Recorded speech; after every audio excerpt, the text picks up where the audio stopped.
Allahu Akbar, Allahu Akbar.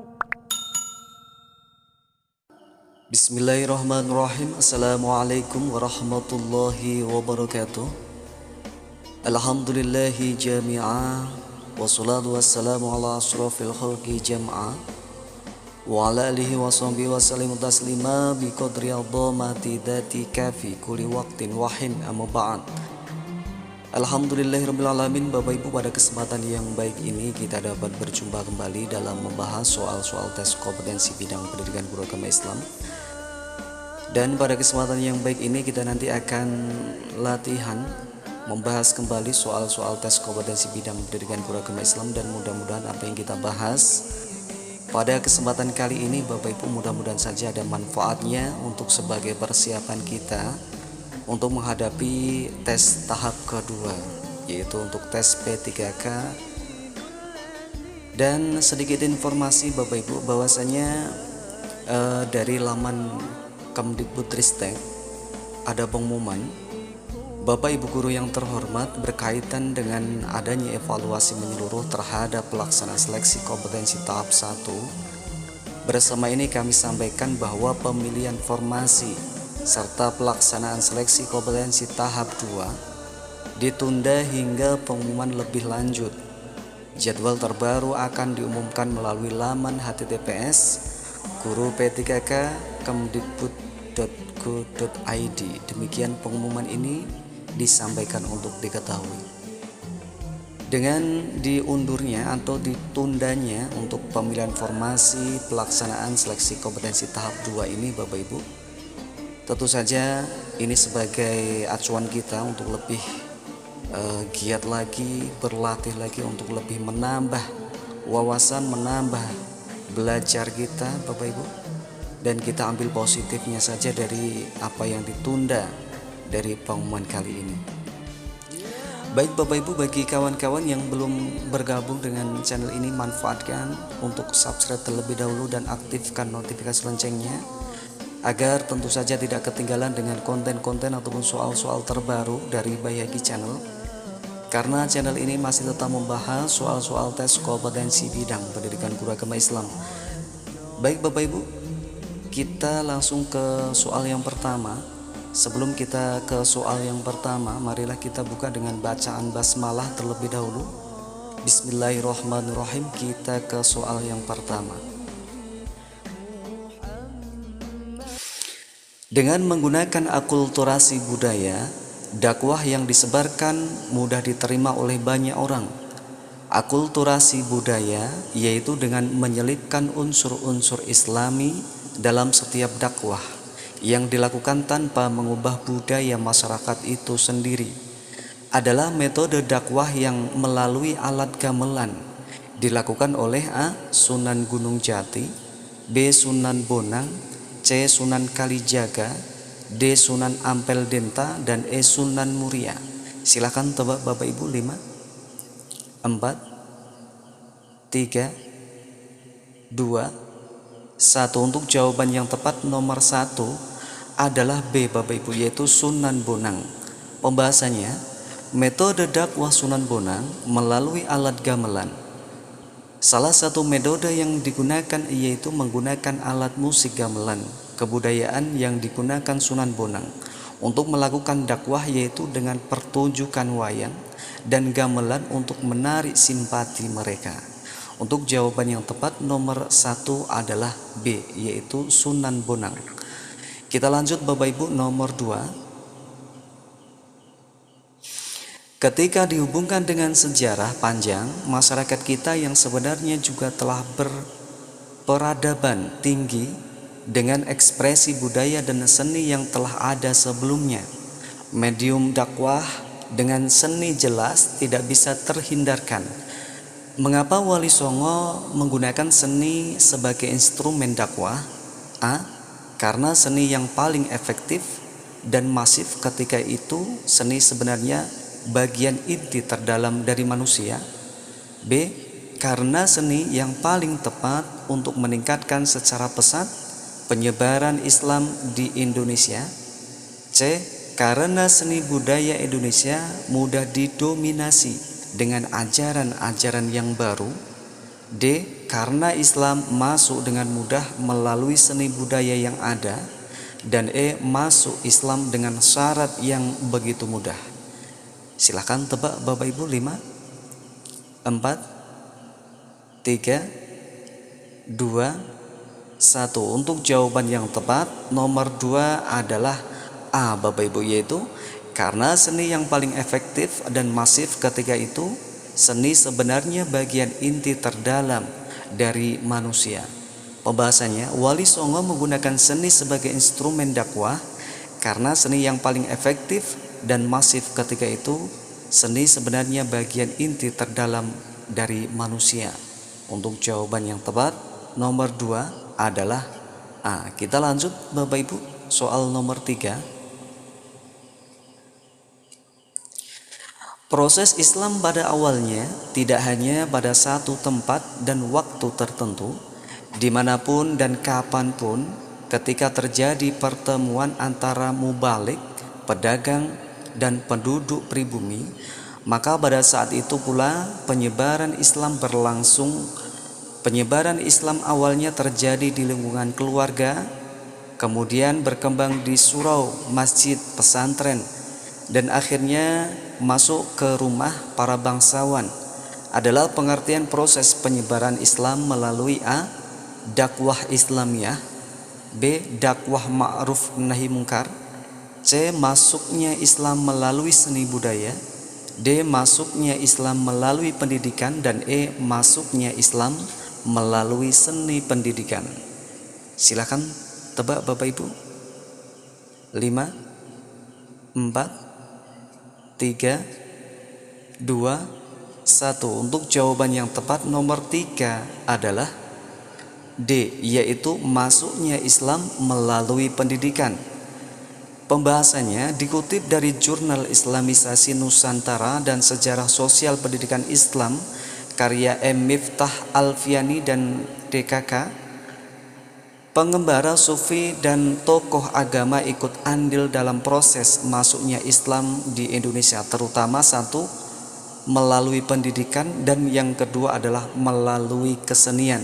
Jadi untuk jawaban yang tepat nomor 3 adalah D, yaitu masuknya Islam melalui pendidikan. Karena kemudian berkembang di surau, masjid, pesantren. Ini adalah salah satu metode dakwah, yaitu melalui pendidikan. Kita lanjut Bapak Ibu, nomor 4. Hukum yang mengatur hubungan manusia dengan Allah Subhanahu wa Ta'ala secara lahiriah, manusia dengan sesama manusia, dan manusia dengan lingkungan sekitarnya disebut hukum dengan A. amaliyah, B. jinayah, C. i'tiqadiyah, D. khuluqiyah, dan E. siyasah. Silahkan tebak Bapak Ibu. 5, 4, 3, 2, 1. Untuk jawaban yang tepat nomor 4 adalah A Bapak Ibu, yaitu disebut dengan hukum amaliyah. Hukum yang mengatur hubungan manusia dengan Allah secara lahiriah, manusia dengan sesama manusia, dan manusia dengan lingkungan sekitarnya disebut hukum dengan amaliyah atau disebut hukum amaliyah. Untuk pembahasannya jinayah Bapak Ibu, jinayah itu adalah dalam istilah yang lebih populer, hukum jinayah disebut juga dengan hukum pidana Islam. Untuk pembahasan atau penjelasan dari i'tiqadiyah adalah hukum yang berisi tentang hal-hal yang tidak berhubungan dengan tata cara dalam beramal, misalnya tentang i'tiqad, kepercayaan. Untuk pembahasan atau penjelasan dari khuluqiyah adalah hukum yang berhubungan dengan apa yang diwajibkan kepada seseorang mukallaf, seperti meningkatkan moral budi pekerti. Dan pengertian dari siyasah adalah sebuah istilah dalam bahasa Arab yang dikaitkan dengan otoritas politik. Jadi untuk jawaban yang tepat nomor 4 adalah hukum amaliyah. Kita lanjut Bapak Ibu, nomor 5. Perjanjian Hudaybiyah batal karena kaum Quraisy, kafir Quraisy melanggar perjanjiannya. Padahal perjanjian bersifat mengikat berbagai pihak yang menyepakatinya. Pernyataan berikut ini yang benar adalah A. Perjanjian mengikat kedua belah pihak meskipun salah satunya telah melanggar. B.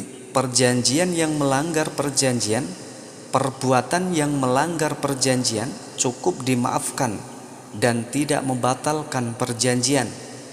C. Perjanjian mengikat kedua belah pihak dan menjadi batal jika salah satu pihak mengkhianati kesepakatan. D. Perjanjian mengikat kedua belah pihak dan tidak menjadi batal jika salah satu pihak mengkhianati kesepakatan. Dan E. Pernyataan A dan B benar. Silahkan tebak Bapak Ibu. 5, 4, 3, 2, 1. Untuk jawaban yang tepat nomor 5 adalah C Bapak Ibu, yaitu perjanjian mengikat kedua belah pihak dan menjadi batal jika salah satu pihak mengkhianati kesepakatan. Untuk jawaban nomor 5 adalah C. Kita lanjut Bapak Ibu, nomor 6. Rasulullah Shallallahu Alaihi Wasallam menerima dengan baik tokoh kafir Mekah, yaitu Abu Sufyan, yang berkunjung ke perkemahan umat Islam saat menjelang peristiwa Fatu Mekah. Bahkan saat Abu Sufyan kemudian menyatakan masuk Islam, Rasulullah Shallallahu Alaihi Wasallam memberikan kehormatan dengan menjadikan rumah Abu Sufyan sebagai tempat yang aman bagi penduduk Mekah yang mau memasukinya. Saat Rasulullah Shallallahu Alaihi Wasallam dan para sahabat memasuki kota Mekah, pelajaran dari peristiwa ini adalah A. Menghormati tamu hukumnya wajib hanya jika tamunya sesama muslim. B. Menghormati tamu non-muslim harus dilakukan saat mereka bertamu untuk tujuan mau masuk Islam sebagaimana Abu Sufyan. C. Harus menghormati tamu baik muslim maupun non-muslim meski tamu non-muslim tersebut tidak bertujuan untuk masuk Islam. Dan D. Menghormati tamu non-muslim harus dilakukan jika tamu tersebut merupakan tokoh non-muslim sebagaimana Abu Sufyan. Silakan tebak Bapak Ibu. 5, 4, 3, 2, 1. Untuk jawaban yang tepat nomor 6 adalah C, yaitu harus menghormati tamu baik muslim maupun non-muslim meskipun tamu non-muslim tersebut tidak bertujuan untuk masuk Islam. Untuk jawaban yang tepat nomor 6 adalah C. Kita lanjut Bapak Ibu, nomor 7. Pada saat itu Nabi Muhammad SAW beserta 10.000 pasukan bergerak dari Madinah menuju Mekah, kemudian menguasai Mekah secara keseluruhan tanpa ada pertumpahan darah sedikit pun dalam peristiwa Fatu Mekah. Rasulullah SAW membagi pasukan menjadi 4 kelompok yang dipimpin oleh A. Abu Bakar As-Siddiq, Umar bin Khattab, Utsman bin Affan, dan Ali bin Abi Thalib. B. Zubair bin Awam, Khalid bin Walid, Sa'ad bin Ubadah, dan Abu Ubaidah bin Jarrah. C. Muawiyah bin Abi Sufyan, Amr bin As, Abu Musa al-Asy'ari, dan Muhammad bin Abu Bakar. Dan D. Abdullah bin Zubair, Sa'ad bin Abi Waqqas, Abdullah bin Umar, dan Ibnu Abbas. Silakan tebak Bapak Ibu. 5, 4, 3, 2, 1. Untuk jawaban yang tepat nomor 7 adalah B Bapak Ibu, yaitu Rasulullah SAW membagi pasukan menjadi 4 kelompok yang dipimpin oleh Zubair bin Awam, Khalid bin Walid, Sa'ad bin Ubadah,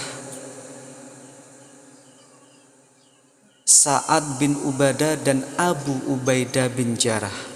Jadi untuk jawaban yang tepat nomor 7 adalah B. Kita lanjut Bapak Ibu, nomor 8. Sebelum Rasulullah SAW wafat, beliau berpesan agar umat Islam berpegang teguh kepada Al-Quran dan hadis. Bagi siswa-siswi madrasah, cara berpegang teguh kepada Al-Quran dan hadis adalah A. Rajin mengaji, belajar, dan tidak segan-segan bertanya kepada guru, kiai tentang isi kandungan Al-Quran dan hadis. B. Membaca terjemahan Al-Quran dan hadis serta langsung mengamalkan isi kandungan secara mandiri.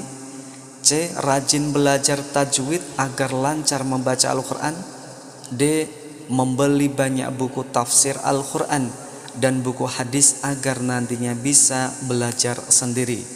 Silakan tebak Bapak Ibu. 5, 4, 3, 2, 1. Untuk jawaban yang tepat nomor 8 adalah A, yaitu bagi siswa-siswi madrasah cara berpegang teguh kepada Al-Quran dan hadis adalah rajin mengaji, belajar, dan tidak segan-segan bertanya kepada guru, kiai tentang isi kandungan Al-Quran dan hadis. Untuk jawaban yang tepat nomor 8 adalah A. Kita lanjut Bapak Ibu, nomor 9. Timbulnya peristiwa alam berupa semburan lumpur yang bercampur minyak bumi di Porong, Sidoarjo, yang mengakibatkan banyak pemukiman warga, fasilitas umum tenggelam dan kerugian materi yang banyak sekali. Semburan lumpur tersebut tidak mampu diatasi oleh masyarakat. Kejadian ini menunjukkan bukti bahwa Allah Subhanahu wa Ta'ala benar-benar bersifat A. Adam, B. Sama, C. Khudrat, D. Kalam, dan E. Khodiron. Silahkan tebak Bapak Ibu. 5, 4, 3, 2, 1. Untuk jawaban yang tepat nomor 9 adalah C Bapak Ibu, yaitu bersifat khudrat. Pembahasannya, peristiwa semburan lumpur yang bercampur minyak bumi di Porong, Sidoarjo secara syariat terjadi karena kelalaian manusia itu sendiri, tetapi secara hakikat peristiwa ini menunjukkan kehendak dan kuasa Allah Subhanahu wa Ta'ala, karena Allah memiliki sifat berkehendak, iradat, dan berkuasa atas segala sesuatu atau khudrat. Jadi untuk jawaban yang tepat nomor 9 adalah C, yaitu khudrat. Kita lanjut Bapak Ibu, soal nomor 10. Fenomena-fenomena yang Allah Subhanahu wa Ta'ala ciptakan banyak sekali dan bermacam-macam bentuk. Sebagai contoh, planet-planet yang berjalan sesuai rotasinya, maka menjadi bukti bahwa Allah Subhanahu wa Ta'ala memiliki sifat di dalam Asmaul Husna, yaitu A. Al-Aziz, B. Al-Ghafar, C. Al-Ba'ats, D. An-Nafi, dan E. Al-Khohar. Silakan tebak Bapak Ibu. 5, 4, 3, 2, 1. Untuk jawaban yang tepat nomor 10 adalah A Bapak Ibu, yaitu Al-Aziz. Al-Aziz adalah nama Allah yang menunjukkan pada pengertian kekuatan, hegemoni, ketinggian, dan mengendalikan. Al-Aziz juga merupakan nama Allah yang menunjukkan keperkasaan Allah Subhanahu wa Ta'ala. Keperkasaannya tidaklah mampu diukur oleh manusia ataupun makhluk lainnya. Salah satu tanda keperkasaan Allah adalah Allah memiliki kekuasaan untuk menciptakan galaksi, matahari, planet-planet, dan benda-benda langit lainnya. Untuk jawaban yang tepat nomor 10 adalah A. Al-Aziz. Kita lanjut Bapak Ibu, soal nomor 11. Akidah adalah beberapa perkara yang diyakini kebenarannya oleh hati, mendatangkan ketentraman jiwa, menjadi keyakinan yang tidak bercampur sedikitpun dengan keraguan-raguan. Ini adalah pengertian akidah menurut A. Abu Bakar Jabir Al-Jazairi, B. Muhammad Suldot, C. Hasan Al-Banna, D. Muhammad Abduh, dan E. Imam Ghazali. Silakan tebak Bapak Ibu. 5, 4, 3, 2, 1. Untuk jawaban yang tepat nomor 11 adalah C, yaitu menurut Hasan al-Banna. Pembahasannya, akidah menurut Hasan al-Banna adalah beberapa perkara yang diyakini kebenarannya oleh hati, mendatangkan ketentraman jiwa, menjadi keyakinan yang tidak bercampur sedikit pun dengan keraguan-raguan. Untuk jawaban yang tepat adalah C. Kita lanjut Bapak Ibu, soal nomor 12.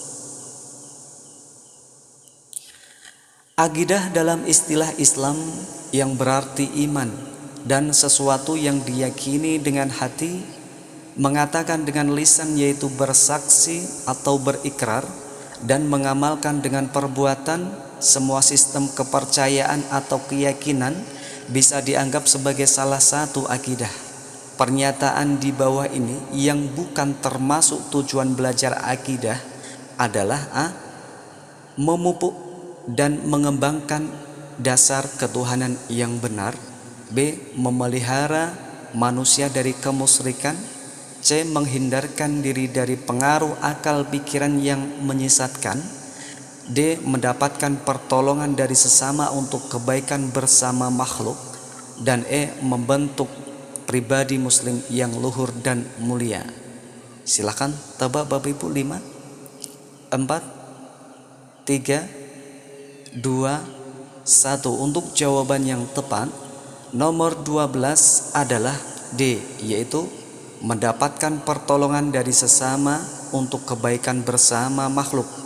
Jadi pernyataan di atas Bapak Ibu yang bukan termasuk tujuan belajar akidah adalah mendapatkan pertolongan dari sesama untuk kebaikan bersama makhluk. Jadi untuk jawaban yang tepat nomor 12 adalah D. Kita lanjut soal nomor 13. Ilmu kalam adalah disiplin filsafat mencari prinsip-prinsip teologi Islam melalui dialektika. Dalam bahasa Arab, perkataan ini secara harfiah bermakna kata-kata. Seorang cendekiawan kalam digelari sebagai seorang mutakalim. Berikut ini merupakan fungsi ilmu kalam, yaitu adalah A. Untuk menetapkan akidah Islam dalam diri seorang muslim, B. Untuk membantah keyakinan dari orang lain, C. Untuk memberikan solusi kepada orang yang lemah imannya, D. Untuk mempertahankan akidah Islam dalam diri seorang muslim, dan E. Untuk memberikan ketentraman dalam diri seseorang. Silakan tebak Bapak Ibu. 5, 4, 3, 2, 1. Untuk jawaban yang tepat nomor 13 adalah D, yaitu untuk mempertahankan akidah Islam dalam diri seorang muslim. Fungsi ilmu kalam meliputi 1. Untuk memperkuat, membela dan menjelaskan akidah Islam. 2. Untuk menolak akidah yang sesat. 3. Sebagai ilmu yang mengajak orang yang baru untuk mengenal rasio sebagai upaya mengenal Tuhan secara rasional. 4. Ilmu kalam berfungsi sebagai ilmu yang dapat mengokohkan dan menyelamatkan keimanan pada diri seorang dari ketersesatan. Jadi untuk jawaban yang tepat nomor 13 adalah D, yaitu untuk mempertahankan akidah Islam dalam diri seorang muslim. Kita lanjut Bapak Ibu, nomor 14. Banyak cara yang diajukan oleh para ahli untuk mengatasi problem kehidupan modern yang kompetitif, individualis, dan krisis spiritual. Salah satu cara untuk mengatasinya adalah A. Memahami fungsi tasawuf untuk mengembangkan kehidupan yang berakhlak dan dekat dengan Allah Subhanahu wa Ta'ala. B. Memahami fungsi ilmu kalam untuk menghadapi kehidupan. C. Menghadapi fungsi akidah untuk menghindari akidah yang sesat. D. Memahami agama agar tidak terjerumus ateisme. Dan E. Memahami ilmu filsafat untuk bekal kehidupannya. Silakan tebak Bapak Ibu. 5, 4, 3, 2, 1. Untuk jawaban yang tepat nomor 14 adalah A, yaitu memahami fungsi tasawuf untuk mengembangkan kehidupan yang berakhlak dan mendekatkan atau dekat dengan Allah Subhanahu wa Ta'ala. Salah satu cara untuk mengatasi problem modern adalah memahami fungsi tasawuf untuk mengembangkan kehidupan yang berakhlak dan dekat dengan Allah Subhanahu wa Ta'ala. Kita lanjut Bapak Ibu, soal nomor 15. Perhatikan pernyataan di bawah ini. 1. Mempunyai maksud yang tidak baik terhadap orang lain yang sedang diadu. 2. Suka menjadi provokator. 3. Suka membicarakan orang lain dan fitnah. 4. Menjadi orang munafik atau bermuka dua. Pernyataan di atas merupakan contoh: A. Fitnah, B. Ghibah, C. Ghosab, D. Namimah, dan E. Musawwah. Silahkan tebak Bapak Ibu. 5, 4, 3, 2, 1. Untuk jawaban yang tepat nomor 15 adalah D, yaitu namimah. Untuk pembahasan, apa itu namimah? Namimah menurut bahasa adalah mengadu domba, sedangkan menurut istilah adalah menceritakan aib, kejelekan atau keburukan seseorang dengan niat untuk mengadu domba. Untuk jawaban yang tepat nomor 15 adalah D, yaitu namimah. Alhamdulillahirrabbilalamin. Bapak Ibu, kali ini kita sudah membahas 15 soal tes kompetensi bidang pendidikan guru agama Islam, dan mudah-mudahan latihan kali ini adalah latihan untuk persiapan kita untuk menghadapi tes tahap kedua nanti Bapak Ibu. Dan mudah-mudahan saja apa yang kita bahas kali ini, mudah-mudahan saja ada manfaatnya untuk kita semua. Untuk soal berikutnya kita sambung lain waktu Bapak Ibu. Kami akhiri azallahu wa iyyakum wa fa minkum. Wassalamu